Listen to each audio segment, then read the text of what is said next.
नीम की खास बात यह है, वो चीजें जो शरीर को नुकसान पहुंचा सकती हैं, किसी भी तरह के कीटाणु नष्ट हो जाते हैं, तो आप एक चमकते हुए इंसान होंगे इस शब्द के हर अर्थ में। नीम के कई अनूठे लाभ हैं, पर एक बहुत महत्वपूर्ण लाभ है कि ये कैंसर कोशिकाओं को मारता है।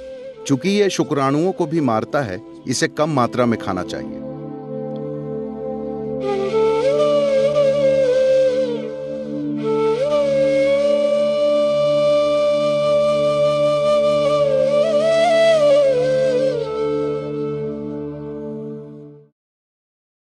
नीम का पेड़, जो आमतौर पर पूरे भारत में पाया जाता है, आज शायद दुनिया भर में 10 से 12 अलग अलग जगहों में उगाया जा रहा है। यह मूल रूप से भारतीय उपमहाद्वीप का पेड़ है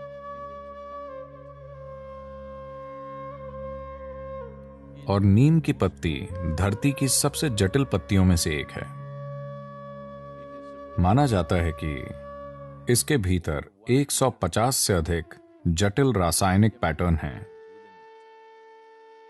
इससे कई स्वास्थ्य संबंधी पहलू, ऊर्जा संबंधी पहलू और आध्यात्मिक आयाम जुड़े हुए हैं। आइए जानते हैं कि नीम आपके सिस्टम में क्या करता है। इसका एक प्रभाव एकदम नजर आता है, वो है आपके आहार के ट्रैक्ट को साफ रखना। साफ रखने से हमारा मतलब है, ये एक जगह है, ये पूरी पाचन प्रक्रिया में एक ऐसी जगह है जहां जीवन के दूसरे रूप सबसे अधिक मात्रा में हैं।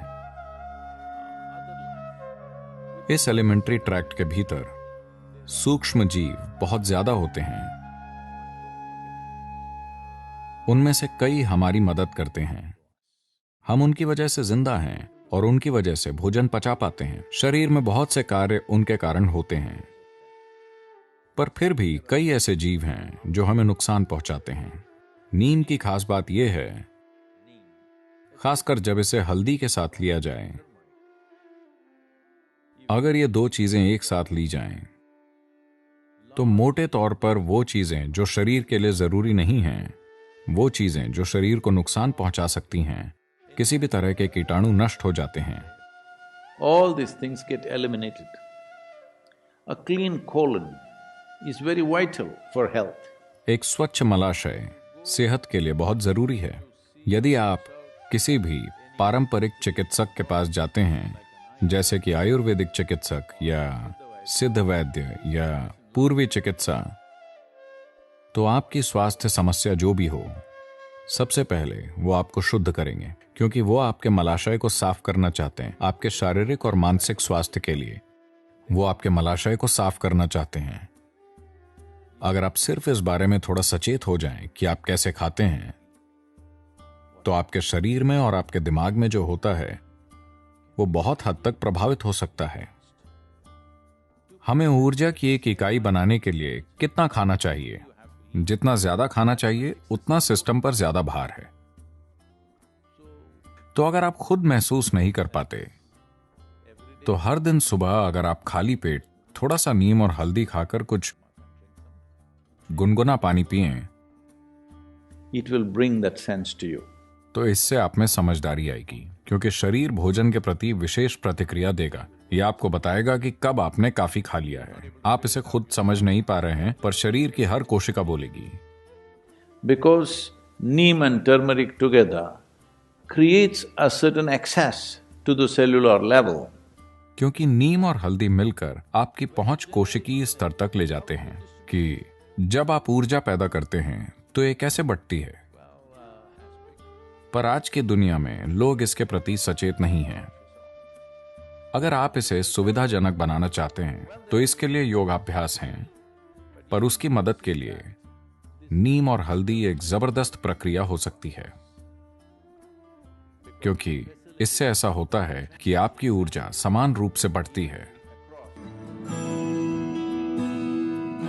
तो नीम और हल्दी मिलकर शुक्राणु कोशिकाओं को तोड़ देते हैं और उन्हें ऊर्जा के दूसरे स्तर में ले जाते हैं, जिसे ओजस कहते हैं।